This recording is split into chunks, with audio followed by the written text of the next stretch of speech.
Welcome back to the Super Design Bowl post-game report with your pal and buddy and best friend Billy. That's me. And my pal and just design buddy, Aaron OK Pants, Sechrist. How's it going, Aaron? We're just aesthetically platonic partners now. After our gut-wrenching showdown that caused a rift forever in our friendship. It really did. Our friendship did not last. That apart. This between COVID has really burned some bridges in my life. So I'm sorry, Billy. It's just a work relationship. You understand we're going to be businesslike about this. That's fine. That's fine. I understand. I've been relegated into this position before. Mm-hmm. We won't talk about that. Before we talk about the logos this time, the matchup this time, I have to pause you, pause us, pause everyone. You gave me a lot of credit last week for the Super Design Bowl, but there was a lot of people that I did not give credit to last episode. First of all, Fraser Davidson of Cub Studio did the intro, the awesome intro, which is basically the best part of the show. So if you've made it through that, you've already seen the highlights. And then the web stuff is by Mike Agee. He works at our studio, and Jason, my business partner, he did a lot of the web stuff too. So not only is me, you, and Joe, Fraser did a lot. Everyone's helping this. I'm just a beggar on the side of the street that has a microphone. Well, we know who's not ready to make the jump to be a creative director, passing around, deferring the credit like this. But okay. I just felt bad that I didn't. I was just overwhelmed with first episode jitters. I guess I don't know. Good, man. Like, look, we're still getting our bearings here, and Fraser did an amazing job with those bumpers. Makes me feel like I'm on the old Batman cartoon, like the one before the animated series. So it's exciting. Yeah, it's exciting. And good work for the whole team that you just mentioned, by the way. So let's talk Ravens football. Okay. And for disclaimer, I'm going to do my best to be objective as a Cleveland Browns fan, to not let that taint my input, by the way. Sorry. Well, I mean, it's fine because you can taint them both in the same way, like Browns versus Ravens. So let's introduce the boys who worked on this one. We got Joe Moore and, wouldn't you know it, Brandon Moore, not related. No, more and more is gentlemen. I feel like I'm underdressed. I'm in a t-shirt. Billy looks like he's on the set of Mad Men over there. Well, I have a large collection of blazers and sport coats, and I have nowhere to go. So I figure out every episode I'll just put on a different sport coat and make it happen. So let's. Someone's got to be the adult in the room here. Sorry, Billy. Before we talk about logos, let's start with Brandon. Brandon, give us quickly your story. Who the hell are you? What are you doing here? What's your backstory? I don't know. I hate this question more than any other. I'm sorry, I didn't realize. No, I don't know. Born and raised in Indiana. Kind of a weird artsy kid, always drawing shit. Kind of found a way to make a career out of it. How did the love of art and sports come together? I think it was always there. I a lot of the stuff I was drawing in middle school and high school was like sports logos and football helmets and shit. So it's kind of funny to look back on that stuff and on that time and kind of recognize all the pieces were already in place.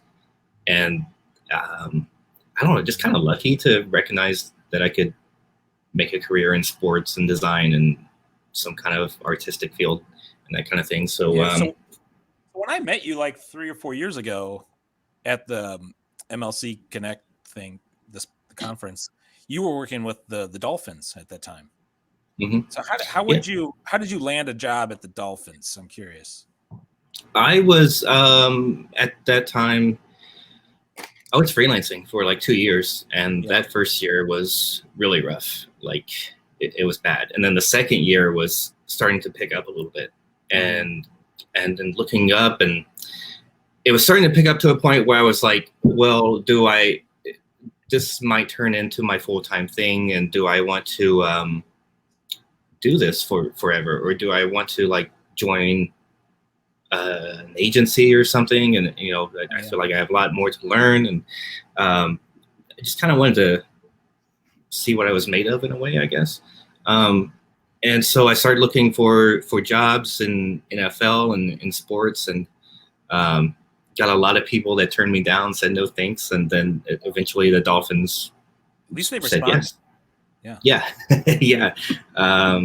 Yeah. It was funny. I guess I feel like that was the place I was supposed to be. I remember walking into that job interview the day one, and it didn't feel like a job interview. It felt like I was just like catching up with friends that I'm meeting for the first time or something. And it always felt that way. So I was very fortunate to spend 3.5 years with the Dolphins, and I'm freelancing again. I'm on my own now. So why did they fire you? I left. I left for a lot of reasons. I guess my pendulum kind of swung the other way, where I didn't want to be in house anymore. I wanted to be on my own. I wanted to have some creative freedom. But a lot of reasons. But it's working out so far. Yeah, that's awesome. And Joe, on the other side of the field, we got Joe Moore, who in Tulsa, Oklahoma. And if you watched the last episode, you would have met Joe, but we didn't really ask you, Joe, about your story. Your story. What's the deal? What the hell do you do during the day, Joe? Oh man. Well, like I said, I live in Tulsa, Oklahoma. I've been here 8 or 9 years. I'm originally from Kansas City. I am an animator and illustrator. I work at an agency here in Tulsa, and yeah, I'm very lucky to be doing this. Come on, give yourself a little more credit there. Okay. No, I'm very happy to be doing, doing free logos for your friends. Yeah. Yeah, pretty much. Yeah. You're living the dream, buddy. You're living the dream. Okay. Exactly. Speaking of logos, let's talk about logos. Let's look at your matchup. Now, guys, my eyesight's not so good. Let's see who won here. Oh, I'm sorry, Joe. It looks like you lost this one. It was down to the wire. It was. This is actually the most exciting matchup. This is the first matchup that we've ever had on the Super Design Bowl, and this matchup caused a little bit of a panic between me and Mike, the web guy, because we're like, wait a minute, what if it ends tied? We never came up with a plan. You didn't wireframe out for that, did you? Yeah, we did.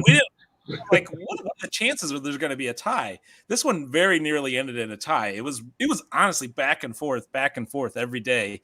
And then like on the hour, I would send Joe text messages saying, Joe, you're losing now. Joe, you're losing by 2. Joe, yeah, that wasn't stressful at all. That was So we actually we ended up coming up with an overtime. So if one does end up tied, we go into 1 day overtime, and all the graphics change and everything. So exciting. So thanks for forcing us into that. So on the show, we like to start with the losers. We want to talk about their logos first, and so let's give this a shout out here. So I'm going to start with. Let's hear your pitch on this one, Joe, and then we'll discuss it. I was really nervous there for a second. Like, all right, let's talk about everything that's wrong here. Mine. So this is mine. Obviously, I went through a lot of different iterations, and that's kind of, that's typically what I do when I design something. Like I'll design it and throw it away, start over, throw that one away, start over. So this is like, I don't even know, probably the 4th fully fleshed out one that I ended up being like, you know what, that's fine. I'm good with this. But let me ask you this: did you have a particular inspiration point for this? Like what, or was this like just experimentation through Yeah, revision. really more just like throwing everything against the wall and seeing what sticks. The first few that I did were very much more like traditional, like a traditional athletic logo, kind of a very modern take. And then it was just a matter of like, how can I simplify this? How can I simplify this? This is too busy. This is too many, just paring it down to as basic of shapes as I could get and still having it communicate, bird. So you're using the shield, which is sort of a callback to the shield branding, right? A little bit. And I wanted to, I kind of have that, coming to the point at the bottom, almost evocative of a feather. It's, it's probably a little bit of a stretch, but that was, definitely the idea there. I mean, I really love what's, the design is nice in the sense that, I mean, it's crap, but it's nice because kidding.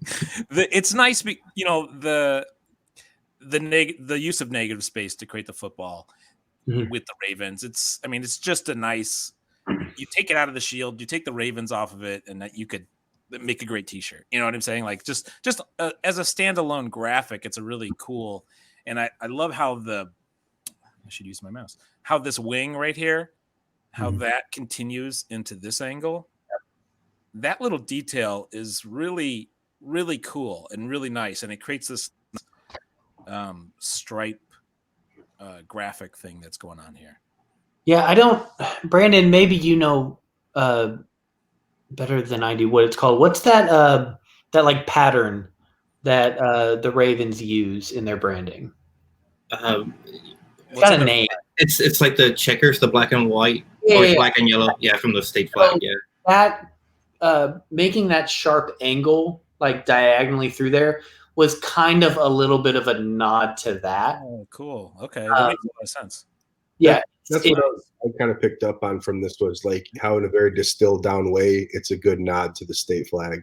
Yeah. Yeah. And what was this a part of a nod to the flag, or is this just filler?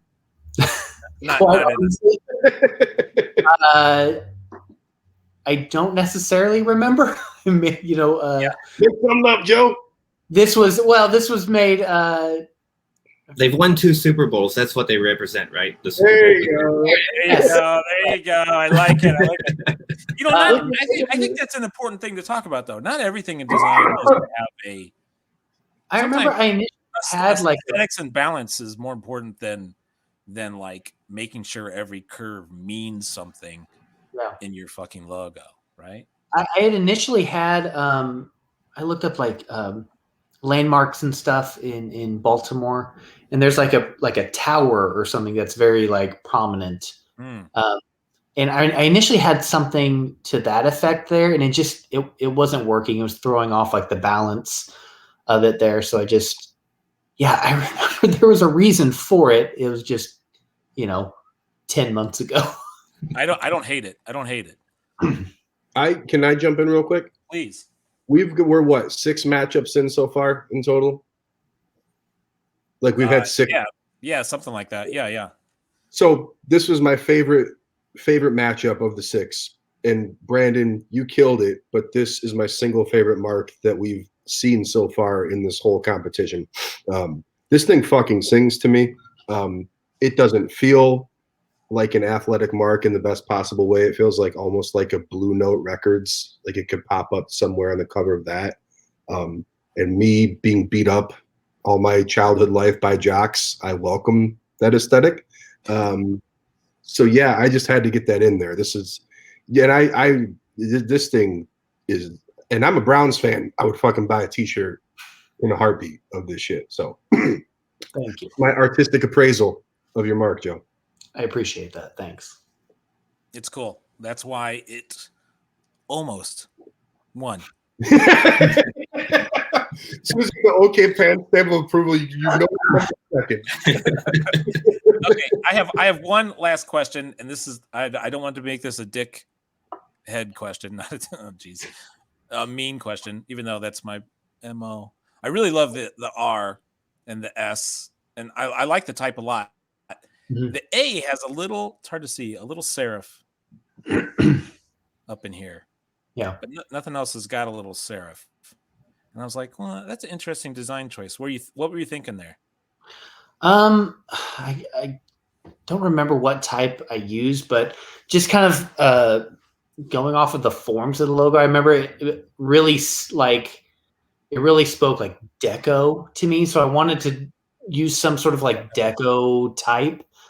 And I think I don't really remember why it's got that little serif on the end, but I don't hate it. I don't hate I it. attribute it just kind of a happy accident, just like, oh, hey, that's cool. I like that. I Yeah. think I remember trying it on the V at the bottom of the V and not liking it as much. Yeah, that's interesting. And just saying, like, you know what, it works right there just for that A. I think in athletic design, we've become conditioned to have to literally justify every single decision and every nook and every cranny. And with that serif on that A, you can't imagine it not being there. I don't even know if you really need to. It's sometimes it's something that I think designers, we can talk about amongst each other. Sometimes you just fucking throw some shit in there and it works. And it's. And I believe I remember that being the case. I had removed it at one point, and then just you know what, it took away something. It needed a little stank, a little Yeah. character. Yeah, totally understand. It also helps slightly visually fill in the space. Like, you don't need it between the A and the V because they perfectly mirror each other, and that space is excellent, right? Yeah. This space is is harder to fill, so that little serif kind of visually fills in that space a little bit. That's well said, Billy. Were you condescending me? No, I was actually for once being honest with you. Oh. I'll turn the irony tab back on now. So let's talk to you, Brandon. As you can see, you've got the Bragging Rights Award on your logo here. The question about this: how nervous were you that you might lose your whole reputation down? It was such a close matchup. This guy too. Yeah. No, You almost lost to an animator. Oh God. No, I think I share Aaron's opinion that Joe Spark is actually my favorite of everyone that I've seen so far. Would like this. If I think it makes a good pairing to this one. If you put them two together, I think you have a good suite. Like maybe this is the common logo and same gold too. Yeah. Did we? Different on the purples, but the golds are almost. It must be in the Illustrator palette. That gold. The gold's different. The purples obviously are different. Like purples are different. Warmer purple. Yeah. I'm pulling up the Ravens brand guide and using that as a jumping off point. Yeah. And then changing it down the line some way. Did you do something similar there, Brandon? I think so. I'm pretty sure I've used this gold in something before that was purple. I think it was like Orlando City Soccer. I did a concept for them like years ago, and I used purple and I think this gold together. It may be the same purple and gold, so I think I just pulled from that. It was kind of already like I already thought about what gold and purple goes together, so I just remembered it and was like, that works. I personally have a hatred for purple. What do you guys? That's just completely subjective. Just across the board. Yeah, just across the board. Purple is a universally loathed color amongst like designers and artists and civilians alike. It happens to be my favorite color besides black's not a color, but yeah. I think because it's the most punk rock of all the colors. It's so it's rarely occurring in nature. It's loud as shit. It is moody as hell. Then that's like, not to make this about me, when the Browns moved in the middle of the night to Baltimore, they got my favorite fucking color palette, and I hate my brown color palette. Why does it get to be like a cool goth team? Then they got like 17 Hall of Famers now. It's like, how much worse could it get me? But yeah, anyways, I love That's purple. awesome. Okay, let's take 2 steps back. Brandon, talk to me about the process here. Like how, it's sort of the same question I'm going to ask everybody, I guess. I'm just curious about your creative process to go from, because this is a really clever idea, right? It's a strong ass mark. If that's a technical term, I think I learned in design We school. only use the most scientific terms on this show, Billy. Yeah. So let me hear. Like, was this a lot of sketches in your sketchbook? How'd this start for you? This was the very, very rare instance where it was like the first idea. Yeah. It was like the first 5-minute idea. It What was that? It just came out like magic lightning out of your fingers. Just fucking. Yeah, once every 10 years it happens, right? Listen, it is when that happens, you kind of got to just ride it and enjoy it. But yes, yeah, it very much looks like that. By the way, I think maybe you can help kind of get that stuff started if you think more about the story or the concept of it, which is kind of where I started. So their current identity is based on the Edgar Allan Poe poem, The Raven, right? Yeah. That's where they get the whole theme and the mascot from. So I pulled up the poem and was reading through it and was like kind of pulling out lines of like silk purple satin, the raven's shadow casted on the floor or whatever. Yeah, some of this stuff, right? Yeah, and the lamplight over him streaming throws his shadow on the floor. And so I kind of felt like, how can I visualize that or make a concept out of that and kind of express the poem in a visual way. So that's kind of what came out. It was just kind of the solid shadow of a raven. And then so if I've got the raven representing the mascot, how do I represent Baltimore? Well, I thought a B would work, so you got Baltimore and raven in the same mark. And then the happy accident. The gold is kind of an R too. Yeah, the happy accident is yeah. It comes out to be an R. It's doing some Hartford Whalers shit here for sure, man. Like if we objectively hold that Hartford Whalers mark up as like the high benchmark for graphic design in sports, this is really headed down that road, and it gets pretty close. Like I'm sure you had that moment where you drop the silhouette into the B and then you go, holy shit. Like I would have just out and taken credit. Like, yeah, I meant to do that. Yeah. Here's what I don't understand though. I'm sorry. Here's what I don't understand, Brandon. How can this be an NFL logo if it doesn't have 3 outlines around it? How is this supposed to work? Well, I'm a Colts fan, so the 1 or 2 color that works for me. Excellent. So you did blow it out in some uniforms and some merch and stuff like that. So let's talk about that stuff. Like, looks really cool as a 1 color. Yeah. I love it. I love what you did with the uniforms though. Those shoulders killer. Those shoulder the flag pattern in the shoulders, and then some of the flag stuff here. Because as we all know, this flag it's monstrous, right? But but as a designer, it gives you so much to play with. You know what I'm saying? Like you took a lemon and you really made some lemonade out of it. Yeah, I think that's probably kind of my whole approach is take something recognizable and cool, but not overblow it. I don't know if our checkers on the shoulders, like, is that like really bold? I don't know. Not in the way you did it, man. You took a lot of loud ass. You took 4 Loko and you turned it into some freaking aged champagne or whatever. Yeah. Like, not to cut you off, like, to do something different and that's subtle and looks like an adult's responsible for it in the world of striping on pants in the NFL is a very hard task, and they kind of shit the bed with it a lot. And the way you work that out, I would be amazed if someone's not going to steal that for a team, if not for the Ravens down the road here. It's really, I feel like NFL uniforms are so, for a lot of times, they're over designed. Yep. Right. And I think this is like the perfect level of tastefulness.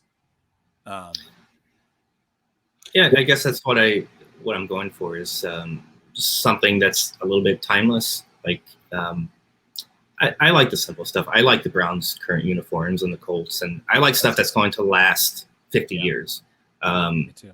and not like a lot of the current uniform stuff where it's just. Well, to your point, Brandon, like it would have been easy to take white and gold stripes and run vertical stripes down the pants like NFL teams have done for the last 50 years, but you found a way to do it in a very restrained and creative way. And I would like to see more teams do that as opposed to defaulting to what's just worked for decades because it's worked. Right. I like those teams for the same reasons you said, but I also like trying some new shit out. But that being said, I'm really happy you went away from the weird serif numbers that the Ravens have used since their inception. Those just have always looked a little too whatever you want to call it. But, yeah, I don't know. It's like a raven beak or some shit. Like yeah, I'd say that's like we're named after a poet, so we got to do some poetic fucking numbers.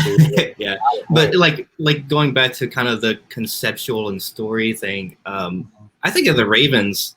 I think of like Ray Lewis and Ed Reed on Monday Night Football in the all black uniforms, and it's just a badass look. So I think doing block numbers and making the uniforms primarily black kind of represent that in a better way than what they're doing now. Well, I mean, them and the Raiders and the Panthers are like the only three teams in the league I think that should really have black in their uniforms, and them and the Panthers are the only teams that make sense to be all black like that. So yeah, you kind of lucked out with that. I don't want to go into, as a Browns fan, what the Ravens mean to me in their glorious but yeah, very nicely done, my friend. Thanks, dude. So I'll make an excuse for myself. I screwed up, and I screwed up the order of the show because what I really wanted to do is I want to kind of talk. I also want to kind of get your guys' opinion on the current logo. So we got this, and then I think they still use this, don't they? Yeah. Secondary. On the field, like is that like 50-yard line painted on the field still? I feel like it used to be. They had one that was a front squared up portrait of the Raven's head. Yeah, they do have that. Oh yeah. I don't think they use that anymore. They use that secondary mark, I'm pretty sure. Yeah. So this is sort of this is their primary mark. Yeah. Now where this one beats yours, Brandon, it does have an extra stripe on the outside. Yeah. So right there. I was gonna say you're losing some points. that outline. They've got an additional stroked out letter inside of an additional stroked out bird head. Yeah.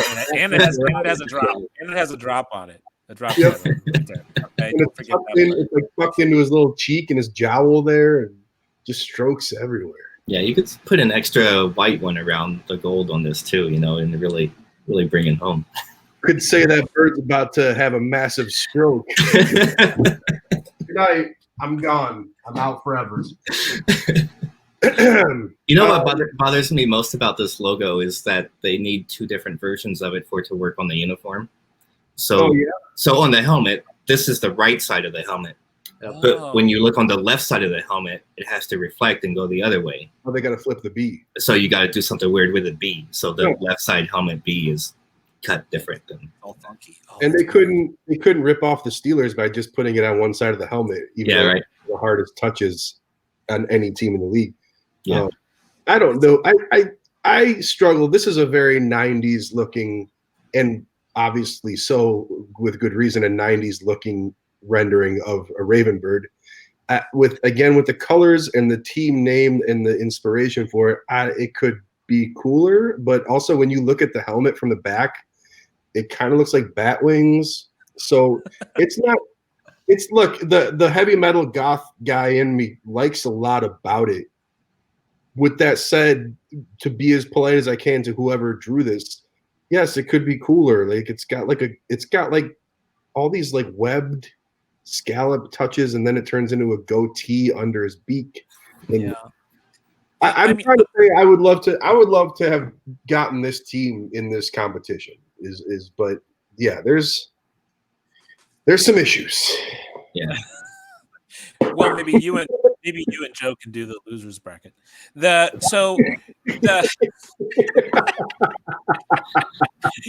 I'm sorry. I will say this about this logo: the vectors are sharp. Like when we looked at the Panthers one, I felt like there was some sloppiness to the vectors. No, this feels locked in. I mean, it's a professional did this. A professional did this, yeah. The problem is there's a lot of it's subjective and a lot of it's taste and a lot of it's trends, right? So I think maybe this is a good argument that we could give for, you said this sort of has a late 90s, early 2000s sports logo feel to it, Aaron, right? So, but the Steelers logo is never going to go out of style. No, right? Because technically that's like literally a logo of like the steel industry. Yeah. But I guess my point is, like, if I look at Brandon's logo, if we go back to Brandon's logo, that's never going to go. That would never go out of style. Nope. Right? Because it's not. It's so goddamn simple. There's no room for it to become dated. It's that Whalers effect. Yeah. You talked about it. Yeah. It just works. Yeah, so, but the critique from the football schmuck, the football bro, right? They think a football logo needs to be perhaps scary, aggressive, scary, yes. Right? What's your guys' take on that? I think. Well, that's the same thing we talked about last time with the Panthers logo. Yeah. It's got to be, this aggressive, snarling, mean-looking thing. And I think, in this instance, and maybe with the Panthers one as well, that may come that seems to have been the direction over, something cleaner, something that, would, be considered timeless. I think to Joe's point, it's a very much, to me, a case-by-case basis. And with an animal like the Raven, you could take it in any direction you want, which is why Brandon's mark also would work so well, because no one's expecting to see a juiced up, steroided out fucking Raven head. And not to go that takes HGH. Yeah, I mean, like it's like with the, it's like the Tampa Bay Buccaneers, their original Bucko Bruce character was the most untough, flamboyant looking thing, and it worked for that reason. So there's always room for, if the execution is there, for something to sing. Like, to go back to it, if you took the B out of this head, I would love to see what that would look like just without the B in it. Not to be that guy, but and with the upside down Nike swoosh in this B and all that. But I mean, I think that's why when you look at a team that's inspired by something that's so unathletic and so unthreatening as an Edgar Allan Poe poem, it's such a blank canvas to do whatever you want with it. Yeah, I think so. Yeah, I think you make a good point. A panther is by its nature ferocious. You gotta ride that wave. Yeah. This came out about the same time as the Jags, the Panthers, the Buccaneers. 95. So there was like that period where it was just over the top aggressive, and I think part of what bothers me about this one is, like Aaron said, it's not that aggressive of an animal. So how do you show aggressiveness? Well, you put like 30 points just going everywhere off of it. Well, not to cut you off, do you guys take this as an aggressive mark? Do you take the vibe of this as something that's imposing and aggressive? Well, it's trying to be. It's got the furrow brow. And like I feel like it stops in the middle of, like, they want it to be stoic, but they want it to be super badass, but they want it to be poetic, and they want it to also be Illustrator too. So Adobe Illustrator too. It's got that kind of crazy chaotic energy about it. It's almost like a lightning bolt going around the outside of it, Chaotic energy is a good like, I say all of that, I still think it's a very competently done mark for something that was done in the mid-90s when Vector was kind of still a burgeoning thing. But yeah, as I would always say with 99% of everything else that exists in the world, I would love to get my hands on it and put my own spin on it. Mm-hmm. Which, to go back to you two, you both did a fucking amazing job on it. So appreciate and that, with man. that, yeah, and with that, thank you guys so much for participating in the Super Design Bowl. You guys were obviously one of the first people I asked, and you guys did it, not even really realizing if it was an actual thing yet. So I really appreciate it, and this was awesome. Yeah, sure, man. Thanks for having me. Yeah, loved it. And so, Congrats, where can before we end it here, Joe, where can people find you on the internet? Twitter at Joe Moore and Instagram at It's Joe Moore. Awesome. That's pretty and much I will leave links to everybody down below, but just in case, Brandon, where can people find you on the internet? Twitter or Instagram. Be more creative. No E at the end. Excellent. And okay, pants. No one's going to your website, so forget it. that's why I like the OnlyFans. Just go there. I'm drawing with my shirt off on there or something. Oh God, yeah. Unless you're the NFL, and you're with the NFL and you read my tweet about the Super Bowl logo, holler. So Instagram and Twitter, OKPANTS. Thank you. Awesome. So go to superdesignbowl.com to enter if you want to make one of these stupid logos and hear some smart ass things from me and Aaron on the next episode of the Post Game Report. Thanks, everybody.